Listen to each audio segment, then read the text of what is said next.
কোনো কর্মসংস্থানের পরিকল্পনা তো আমি এখন পর্যন্ত এই বাজেটের সাথে দেখলাম না। বিষয় হলো সরকার বদল হলো, প্রক্রিয়া তো বদল হলো না। আমার নারীদের উপরে অত্যাচার বৃদ্ধি পায়, তাহলে আমি কি পরিবর্তন করলাম? হিসাবে 27 লক্ষ মানুষ আরো বেশি দরিদ্র হয়ে গেছে।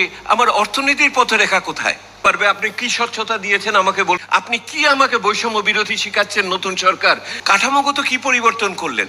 যে এখন আইসিইউতে অর্থনীতি, সেহেতু তার নিঃসন্দেহে তার সীমাবদ্ধতা থাকবে। এই সরকার তো পুরো বাজেট করে যেতে পারবে।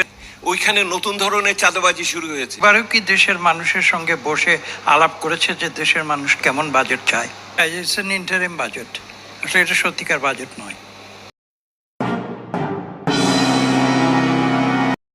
অন্যান্য যাদের সামাজিক সুরক্ষার ব্যাপারে রয়েছে, এইটার সামাজিক আপনার এই মুহূর্তে স্থানীয় সরকার নাই, ওইখানে নতুন ধরনের চাঁদাবাজি শুরু হয়েছে।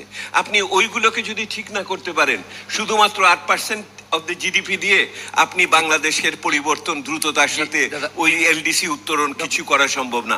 প্রত্যাশা ছিল নতুন কিছু হবে এই সরকারের কাছে, ওই দেখি থোর বড়ি কারা ওই বড়ি থোর।